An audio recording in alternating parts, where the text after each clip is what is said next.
Upon arriving at my in-laws' residence, my husband and I were greeted warmly by my mother-in-law's smile. However, as I attempted to step inside, she halted me with a stern glare, asserting, "You're not needed here," before swiftly shutting the door.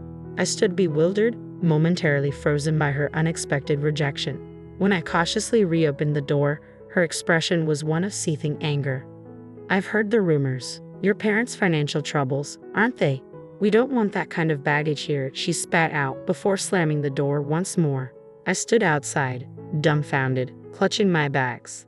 Through the closed door, the sounds of laughter between my husband and his mother echoed, leaving me feeling utterly abandoned. Realizing I deserved better treatment, I made the swift decision to depart, leaving behind the toxic atmosphere of my in-laws' home. I'm Nancy, a 32-year-old physician at the hospital established by my parents. It was there that I first encountered John, my now husband, when he was admitted following an injury. His charm, amiability, and engaging conversation quickly captured my attention. Despite being 5 years my junior, John exuded a sense of maturity and reliability that drew me in. After a year of courtship, we tied the knot. Meanwhile, John holds the position of vice president in his father's company, a role he carries out with diligence and skill. Interestingly, John's mother also holds a position within his father's company, adding a familial connection to their professional lives. When John and I announced our marriage, both of his parents expressed immense joy and excitement at the union. Your parents built a renowned hospital, and now one of their own is marrying into our family as a doctor. It feels like a dream come true. We're truly delighted to welcome you, Nancy, my mother-in-law used to remark fondly. Every holiday season, including Christmas and other extended breaks, we made the customary trip to my in-laws' abode, where we were always received with open arms. I'd bring along delectable treats and beverages, serving as gifts for their New Year's festivities. My mother-in-law would orchestrate the cooking, graciously declining my offers of assistance. "Nancy, you toil tirelessly as a doctor. Just relax and enjoy your time here. Your family, there's no need for you to lift a finger," my husband would reassure me. Anticipation always tinged these visits with excitement, but today felt peculiar, particularly in my mother-in-law's demeanor. Her once warm gaze now bore into me with an icy chill, akin to that of a vampire. It marked the first instance of such frostiness from them. Debt? Such a concept had never crossed my mind in my parents' household. I have a younger brother, a fellow doctor, who works alongside me at our family's hospital. While my father had recently broached the topic of his health in a discussion with me, there had been no mention of any financial woes. As I drove home, a conversation from a week ago with my husband replayed in my mind. Despite our demanding careers, we coincidentally arrived home together that day. I heard from my dad. He's considering retirement from surgery due to his declining eyesight. They decided to close the hospital. I informed him. My husband's reaction was one of disbelief. The hospital shutting down? Could it be due to debts or something? He questioned, visibly startled. "I'm not certain about debts, but they're discussing selling the hospital property. So, it looks like you won't be continuing your work there, and I might take a break for a while," I explained, before an emergency call from the hospital abruptly interrupted our conversation. "We'll have to pick this up later," I hastily added, realizing there was little time to spare. Later on, my husband justified his prolonged absences by citing work commitments, leaving us with scant opportunities to connect due to my night shifts. I suspected he may have embellished our conversation, perhaps implying to his parents that my family's hospital closure was linked to financial troubles and my involvement in resolving them. However, the frigid reception from my mother-in-law remained unfathomable. Lost in contemplation, I was en route home when a ringing phone from my bag jolted me from my reverie. Locked out by my mother-in-law, I had inadvertently driven off with my husband's belongings still in the car. His incessantly ringing phone piqued my concern. Though I had never entertained the idea of snooping before, the urgency of the situation nudged me to glance at the screen. Stopping the car, I retrieved his phone and attempted to unlock it, speculating that my husband's aversion to complexity would render the password simple. As anticipated, it yielded to his birth date. The caller, identified as Susan, was unfamiliar to me. Curiosity getting the better of me, I sifted through the message history, and what I discovered was nothing short of startling. "I want to see you soon. I wish I could be with Susan forever. I'll be with my wife during the New Year holidays. I'll miss you. Once I get the money, I plan to leave her." Really? That makes me happy.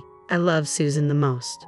These were the damning messages I found on my husband's phone, betraying his infidelity. My perception of him, along with my in-laws, crumbled in an instant. With no one else to confide in, I couldn't shake off the weight of the evidence I had discovered. Driven by a need for further confirmation, I ventured into my husband's study in search of more incriminating evidence.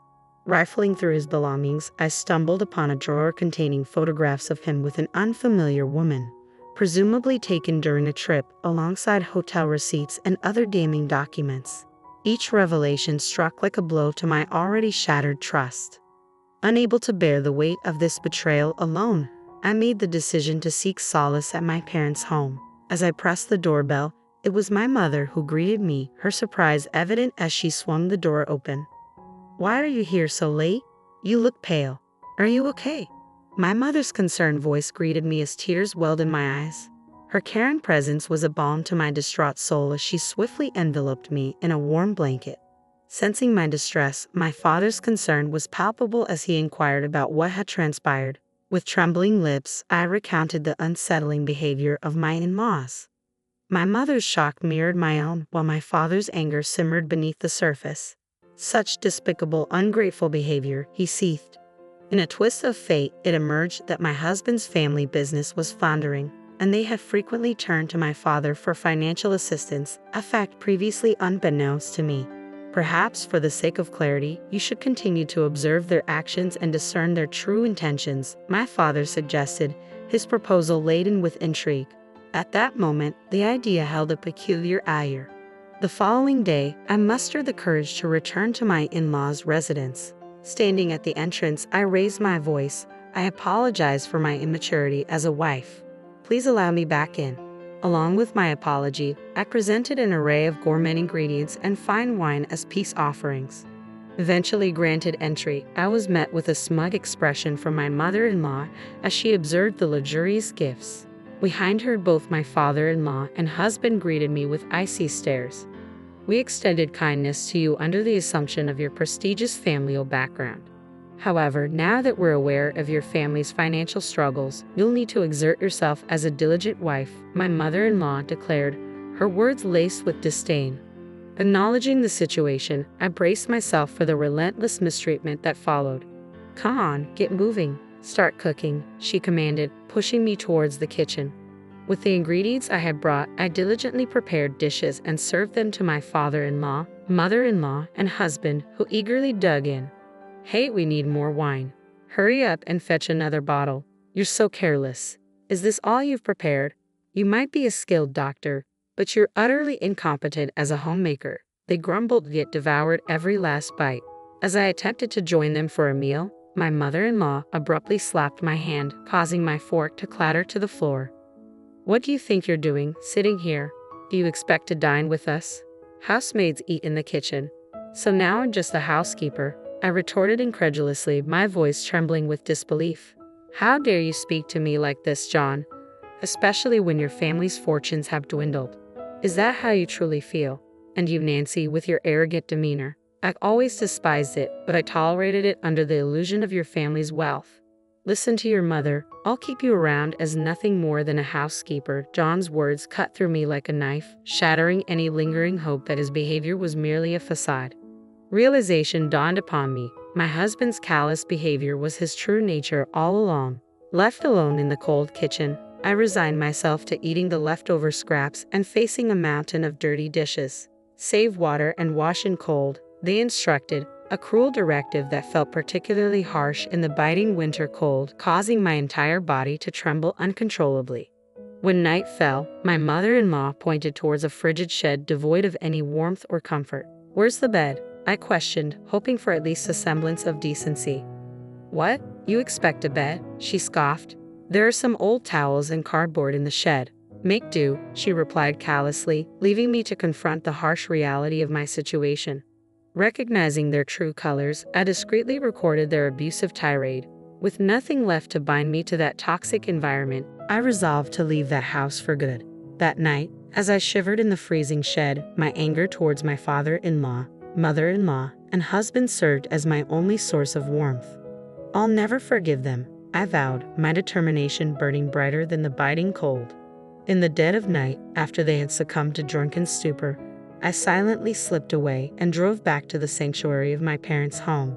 As I awoke to a new day and began packing my belongings, the door burst open, and my mother-in-law and husband barged in. Do you think you can simply abandon your duties without even preparing breakfast? How dare you leave your husband behind? Their accusatory glare sent a chill down my spine. It seemed my father-in-law was absent, but my husband and mother-in-law had no qualms about continuing their onslaught of disdain. I am finished with both of you, I declared, my voice trembling with resolve. How dare you speak back to your mother-in-law and husband? You were even more insufferable than I had imagined. If you wish for a divorce, so be it. But remember, if you initiate it, you will be the one paying compensation. Perhaps you can consider selling off the hospital's land. It should fetch a handsome sum.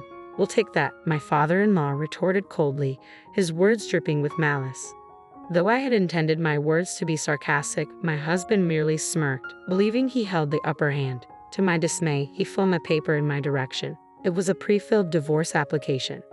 If you refuse to comply with my demands, I will not hesitate to use this, he threatened, brandishing the document. Very well, this clarifies things for me, I replied calmly, though my heart was heavy with disappointment. What? Did you expect me to plead with you to stay, burdened with a hospital on the brink of bankruptcy and drowning in debt? I have no choice but to hold on to you, isn't that right? My husband's misconception of my intentions left me speechless. While it's true that my father retired and closed down the current hospital, we have plans to relocate to a new facility near the train station. Both my brother and I will continue our work there, with me serving as the director. Contrary to what you may have heard, we are far from being in debt. In fact, we possess more than enough assets to sustain us comfortably, I explained calmly, watching as my husband and mother-in-law's faces drained of color. This cannot be true. You deceived me, my husband stammered, his voice tinged with disbelief. I attempted to clarify, but you refused to listen and instead jumped to conclusions. So your family is still affluent, is it? Then what?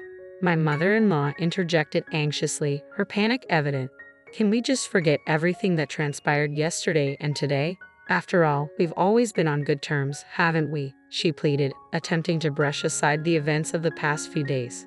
Her sudden change of heart struck me as laughable after enduring such insults.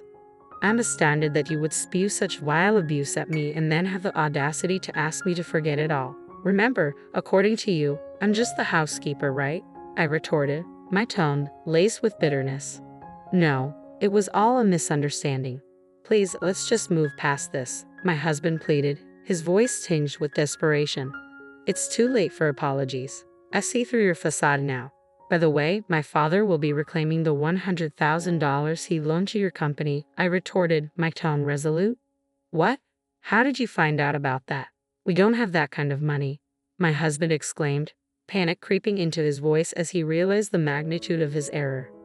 Nancy, I apologize. I should have stood up for you against Mom. I promise to support you from now on, he implored, his words dripping with regret.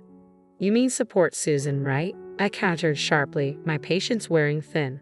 How did you know about Susan? You were seeing her behind my back while pretending to work late. But I have all the evidence, I declared, displaying the incriminating photos and email exchanges on my phone. My husband's face paled as he stared at the damning evidence, beads of sweat forming on his forehead. You will be the one compensating me.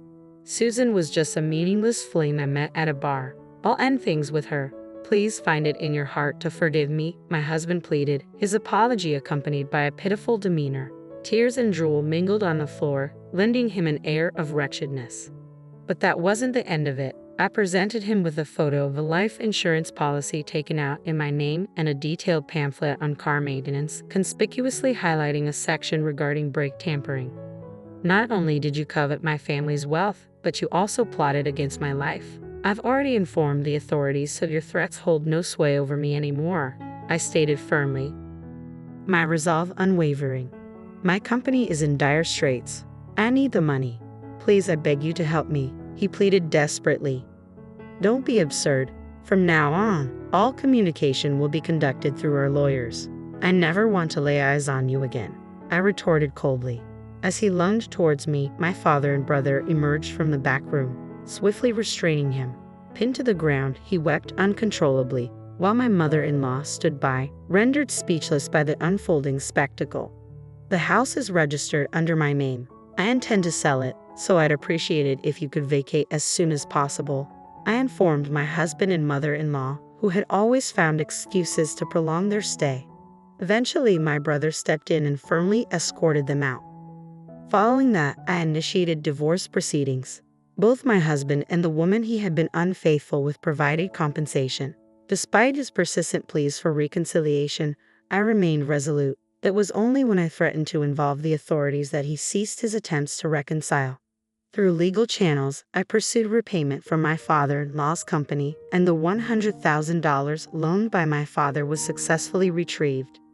With my father-in-law's business already on shaky ground, it eventually succumbed to bankruptcy, burdened with substantial debts. Now, my father-in-law, mother-in-law, and husband reside in a modest, rundown apartment.